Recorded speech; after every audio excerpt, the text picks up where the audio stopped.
ہم سب آپ کے علم میں ہے آج فادرز ڈے ہے اور دنیا بھر میں جو بچے ہیں اپنے والد سے محبت کا اظہار کر رہے ہیں. اس موقع پہ کوئی آپ پیغام دینا چاہیں نوجوانوں کو جن کے والدین حیات ہیں، کیسے اپنے تعلق کا، اپنی محبت کا اظہار کریں؟ یہ پیغام تو اللہ تعالیٰ نے خود قرآن مجید میں دے دیا ہے اور اس سے زیادہ دل نواز طریقہ نہیں ہو سکتا. بہت ہی خوبصورتی کے ساتھ یہ بتایا ہے کہ یہ ماں اور یہ باپ ہی ہیں کہ جنہوں نے اپنی آغوش میں تمہیں پالا ہے، اور جب تم ناتواں تھے تو اس وقت تمہاری تربیت کی ہے، تمہاری پرداخت کی ہے. بہت بڑی ذمہ داری ہے. اس کا اندازہ وہی لوگ کر سکتے ہیں جن کے یہاں چھوٹے بچے ہوں.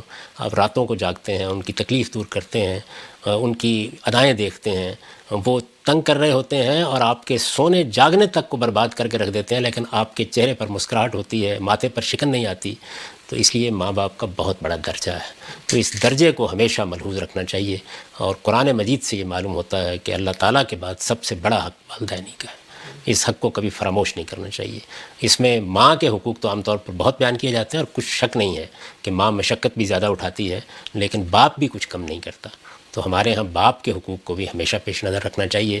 یہ حقیقت ہے کہ باپ جو سایہ فراہم کرتا ہے، وہ جب باپ چلا جاتا ہے تو تبھی اندازہ ہوتا ہے کہ وہ کیا چیز تھی اور خدا کی کتنی بڑی رحمت تھی. ٹھیک ہے ہم سب وقت ہمارے پر ختم ہو گیا. آخری ایک بات میں پوچھنا چاہتا ہوں، آپ کو اپنے والد صاحب کی کوئی ایک بات ادا جو یاد آتی ہو؟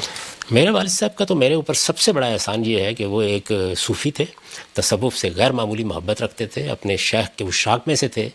میرے تصورات خیالات میں ان کے ہوتے ہوئے بڑی تبدیلی آ گئی. یعنی پہلے مرحلے میں تو میں نے جو سیکھا ان سے سیکھا، جو کتابیں ان کے پاس تھی وہی پڑھی.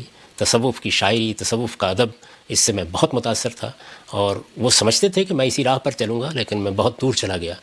لیکن ان کی محبت میں کوئی کمی نہیں آئی، ان کی شفقت میں کوئی کمی نہیں آئی. انہوں نے کبھی میرے اوپر کسی چیز کو ٹھونسنے کی کوشش نہیں کی، بلکہ ان کی شفقتیں اور محبتیں ہی تھیں کہ جن کے زیر سایہ میں ایک لمبے عرصے تک گویا انہی کے تحت رہ کر وہ بہت سی چیزیں حاصل کرتا رہا، جن کے نتائج ان کے تصورات سے بہت مختلف تھے.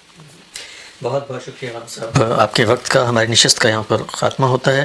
انشاءاللہ اگلی نشست میں ملاقات ہوگی. بہت